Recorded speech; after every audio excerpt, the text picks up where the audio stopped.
Level 7, Thalassaphobia. Survival difficulty, Class 4. Unsafe. Unsecure. Medium entity count. Level 7 is the 8th level of the Backrooms. It poses a significant obstacle to exploration of level 8 and further. Very few people have truly explored level 7, but what is currently known is that the level seems to be composed of two areas, the entrance room and the main area, a vast expanse of water comparable in scale and volume to an ocean.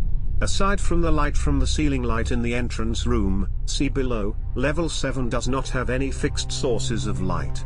Despite this, there seems to be a general dim lighting to the entire level. The screams of level 6 are not present, as well as the buzzing of previous levels. The water that makes up the majority of level 7 is distilled, rather than being salt water or regular fresh water. This water is reported to be extremely cold, with several sources comparing its temperature to that of liquid nitrogen, and long periods of exposure are strongly discouraged. The entrance room appears to be the only point of entry to level 7, being directly at the bottom of the stairs from level 6. This entrance room is one of the few rooms within the first 9 levels that is fully furnished, with a bookcase against one wall containing several books of unknown origin, a small coffee table, a single chair, and a fluorescent ceiling lamp. The carpeted floor is covered with a shallow pool of water, roughly 5.0 centimeters deep. The only entrance into the main area is a single door across the room from the staircase. An important detail to note is that this room and the main area of level 7 have completely different centers of gravity. The aforementioned door opens to show the surface of the main area from a top-down perspective from the ceiling. The room is seemingly rotated horizontally, but gravity still works to keep one's feet on the floor in the first room. Upon entry, the gravity of the main area immediately takes effect and pulls anything or anyone in range of the doorway towards the surface of the water. This gravity is significantly stronger than normal Earth gravity, making staying afloat in the water difficult. The main area of level 7 is composed of a gigantic ocean that appears to stretch out endlessly in all directions. The door to the entrance room is located on a fixed spot on the concrete ceiling, which is roughly 4.5 meters above the surface of the water. Several islands composed of an unknown form of rock have been discovered on the surface of the water around 2.0 kilometers north of the doorway, most of which are uninhabited due to their remote nature. The level 7 ocean is mostly unexplored, but appears to be primarily empty for the first 1.2 kilometers, an area which will henceforth be referred to as the daylight zone. As the name suggests, the daylight zone is the most well-illuminated part of the level 7 ocean, being slightly less dim than the surface. Light levels gradually decrease throughout the lower half of the daylight zone and are significantly lower around 1.2 to 2.0 kilometers below the surface of the water, henceforth referred to as the twilight zone. The twilight zone of the level 7 ocean contains loose bones and scraps of rusted metal, as well as the first sightings of full skeletons. These skeletons are often humanoid, with some slight differences, such as much larger jaws containing long, sharp teeth and no eye sockets to speak of. Several skeletons of large, unearthly fish have also been spotted, some as large as 20 or so meters in length. The water pressure is said to be quite strong by this point, yet it appears that at no point in the level 7 ocean is the pressure great enough to crush the human skeleton. However, effects of long-term exposure have not been tested, and thus explorers willing to travel this far or further down are advised to leave as quickly as possible. The area from 2.0 to 6.8 kilometers below the surface, henceforth referred to as the midnight zone, is completely dark.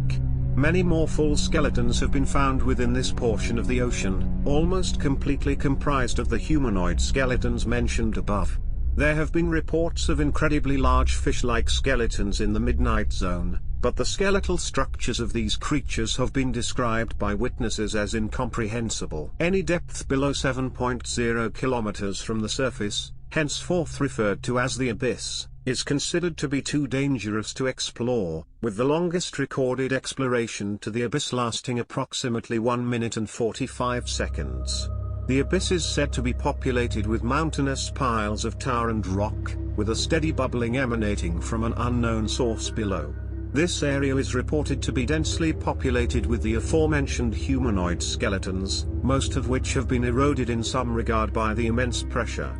Little else is known about the depths of the waters, aside from rumors of a cave entrance in one of the underwater mountains that is said to lead to level 8.